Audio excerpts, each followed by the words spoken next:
নমস্কার বন্ধুরা, আমি আবার এসে গেছি আমার একটি নতুন ভিডিও নিয়ে। আশা করি আপনারা সবাই ভালো আছেন। সামনের দিনগুলো আপনাদের খুব সুন্দরভাবে কাটুক, এটাই আমি চাইছি। আজ আমি আপনাদের সামনে পরিবেশিত করছি পানিহাটির ইস্কন মন্দিরের একটি ভিডিও। প্রথমে আমি আপনাদের জানাবো এই পানিহাটিতে আপনারা কিভাবে পৌঁছাবেন। হাওড়া এবং শিয়ালদহ থেকে প্রচুর বাস আসছে। হাওড়া থেকে যারা বাসে আসবেন তারা যদি বারাকপুরগামী যে কোনো বাসে করে নামতে হবে পানিহাটি বাস স্টপে। সেখান থেকে অটো টোটো সমস্ত যাচ্ছে পানিহাটি ইস্কন মন্দিরে। আর যারা শিয়ালদহ থেকে ট্রেনে আসতে চান তারা সোদপুর স্টেশনে নেমে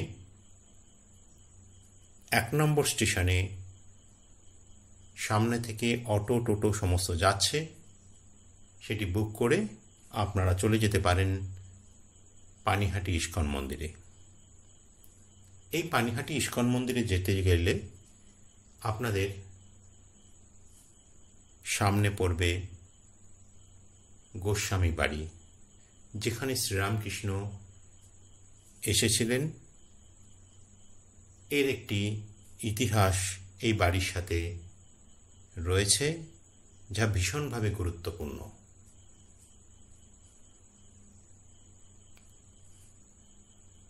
পানিহাটি ইস্কন মন্দিরে যাবার পথে এই বাড়িটি সবাই দর্শন করেন এবং বাড়িটি যেন ভীষণভাবে তাৎপর্যপূর্ণ হয়ে উঠেছে এই পানিহাটির ইস্কন মন্দিরের প্রবেশপথে।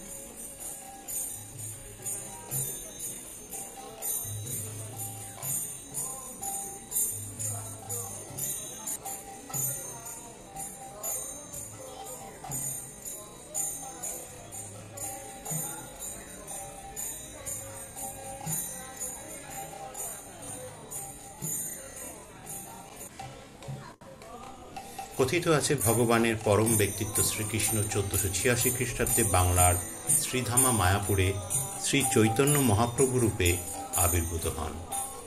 তার অবতারের উদ্দেশ্য ছিল যুগ ধর্ম প্রতিষ্ঠা করা। প্রভুর পবিত্র নামগুলি সমবেত জপ। ভগবান বলরাম নিত্যানন্দ প্রভুর রূপে আবির্ভূত হন এবং প্রভুর আরও অনেক চিরন্তন সহযোগী সেই সময় তার মিশনে যোগদানের জন্য আবির্ভূত হন। শ্রীল রঘুনাথ দাস গোস্বামী ছিলেন তাদের একজন। রঘুনাথ দাস অবিলম্বে তার লোকদের আশেপাশের গ্রামগুলিতে সব ধরনের খাবার কেনার জন্য পাঠান। তারা চিঁড়া, ডাল, দুধ, দই, মিষ্টি, কলা, চিনি এবং অন্যান্য খাবার নিয়ে এসেছিল।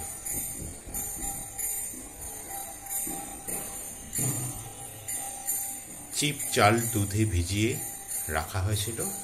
এর অর্ধেক তখন দই, চিনি ও কলা দিয়ে মেশানো হয়। বাকি অর্ধেক কনডেন্স মিল্কের সাথে মিশ্রিত করা হয়েছিল এবং পরিষ্কার মাখন এবং কর্পূর দিয়ে স্বাদযুক্ত করা হয়েছিল। সমস্ত ভক্তরা 2টি মাটির পাত্র পেয়েছিলেন, একটিতে দই মেশানো ভাত এবং অন্যটিতে কনডেন্সড মিল্ক মেশানো ভাত।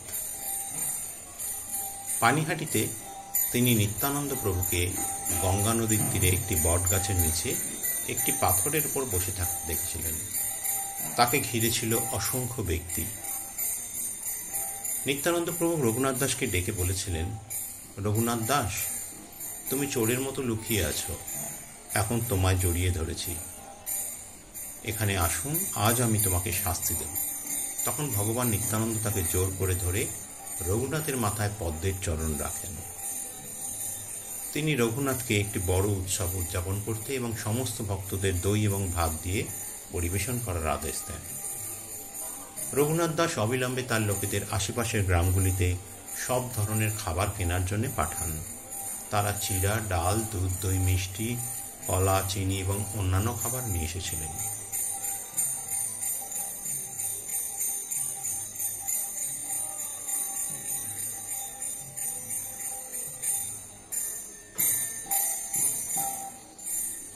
চিড়া দহি মহোৎসব প্রতি বছর এই বিস্ময়কর বিনোদনের স্মরণে পালিত হয়। এই উৎসবটি দণ্ড মহোৎসব নামেও পরিচিত। এটি জ্যৈষ্ঠ মাসে উজ্জ্বল চাঁদের ১৩ তারিখে উদযাপিত হয়। আজও তীর্থযাত্রীরা চিড়া দই উৎসব উদযাপন করতে পানিহাটিতে যান।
আশা করি আপনাদের ভিডিওটি ভালো লেগেছে।